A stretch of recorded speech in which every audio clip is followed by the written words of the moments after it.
Isang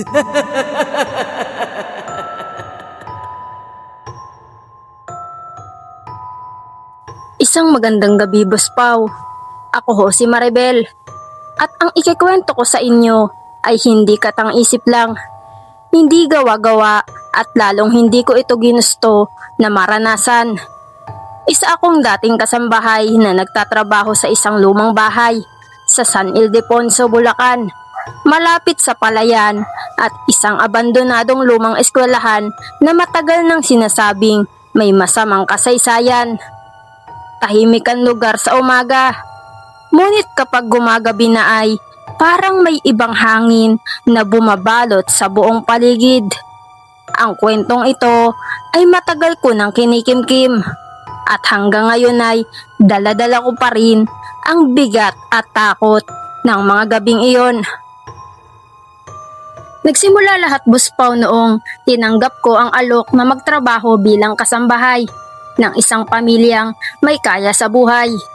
Malaki ang bahay nila, 2 palapag, may malawak na bakuran, at may mga punong mangga at balete sa likuran.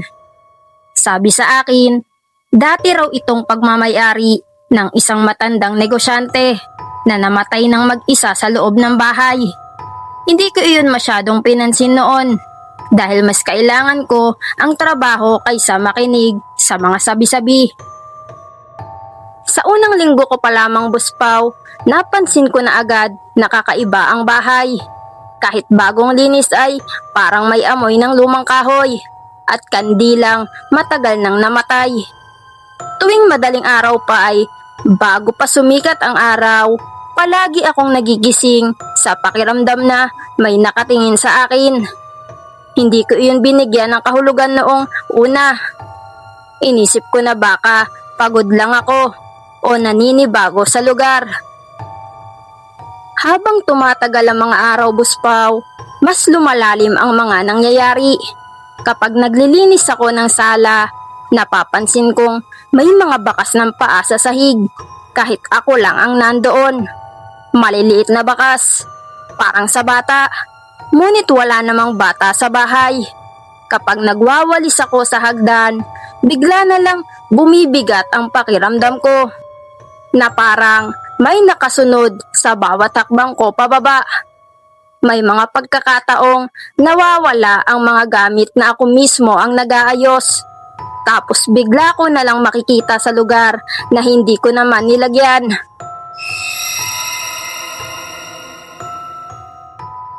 Sa kusina ay tuwing hating gabi, may naririnig akong mahinang kaluskos. Hindi iyon sa daga, dahil malinaw ang tunog ng pinggan na dahan-dahang nagkikiskisan.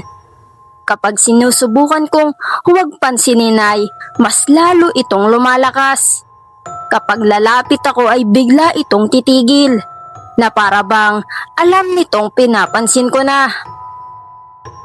Isang gabi, Boss Pau, habang naglilinis ako ng silid sa ibaba, napansin kong bukas ang pintuan ng bodega.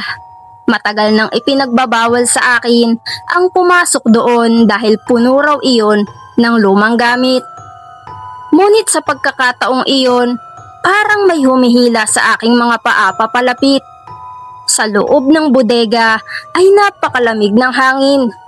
At sa sulok ay may nakita akong lumang aparador na may salamin. Sa salamin, Boss Pau, ay hindi ang refleksyon ko ang malinaw kong nakita, kundi isang anyong nakatayo sa likuran ko, nakaputi at walang muka. Nang pumikit ako at muling tumingin ay ako na lamang ang naroon.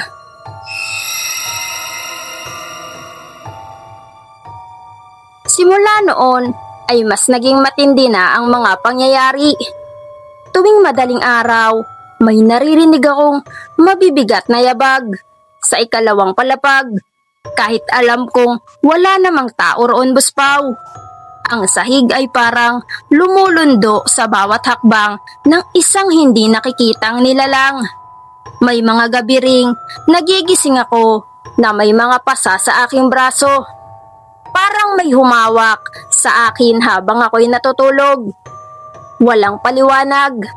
Walang sugat, pasa lamang na parang hinigpitan ng daliri.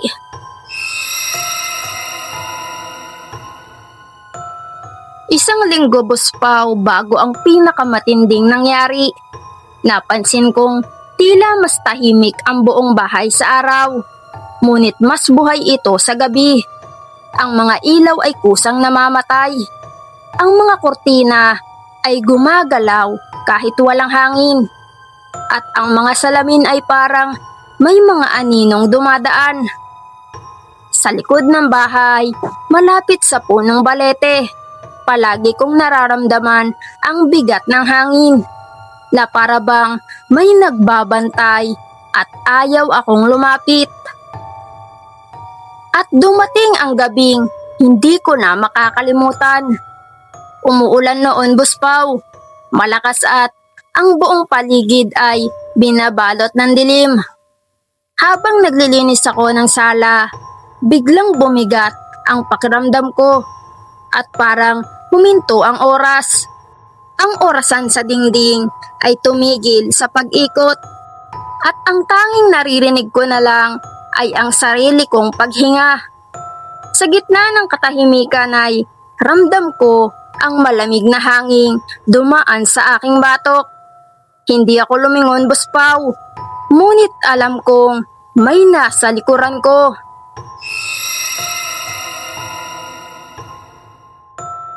Unti-unting dumilim ang paligid, Boss Pao.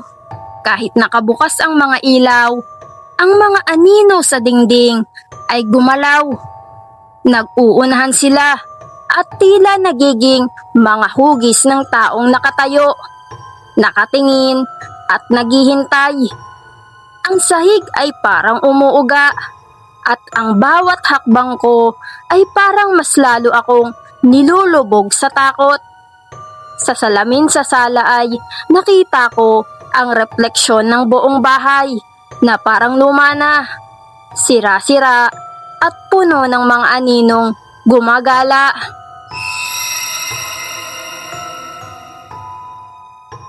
Sa sandaling iyon, Boss Pao, napagtanto ko na hindi ako nag-iisa sa bahay na iyon. Ang bahay ay hindi lamang tahanan ng mga buhay, kundi ng mga nilalang na hindi kailanman umalis. Ang mga dating nangyari noon, ang mga sakit, lungkot at galit ay nanatili at nag-anyong mga kababalaghan. Ako bilang kasambahay ay parang naging saksi at bahagi ng kanilang mundo. Kinabukasan, umalis ako ng bahay na iyon nang hindi na lumilingon. Hindi ko na hinintay ang paliwanag o dahilan. Simula noon, dala ko pa rin ang alaala ng mga gabing hindi ako pinatulog ng bahay na iyon.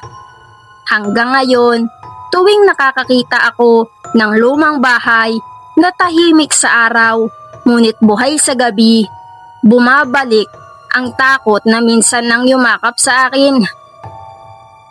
Ang kwentong ito ay hindi ko ikinikwento upang manakot, kundi upang magbabala. Hindi lahat ng bahay ay basta tirahan lamang. May mga lugar na may sariling alaala, sariling lihim, at sariling mga nilalang na hindi natutulog. At kung sakaling maramdaman mong may mali sa isang lugar, makinig ka sa kutob mo. Dahil minsan, ang bahay mismo ang nagsasabi na hindi ka dapat manatili. Mga ka-horror, ay maraming salamat po sa mga nakasubscribe na sa ating channel. At sa mga hindi pa nakasubscribe ay subscribe ka na, ka-horror. Maraming salamat.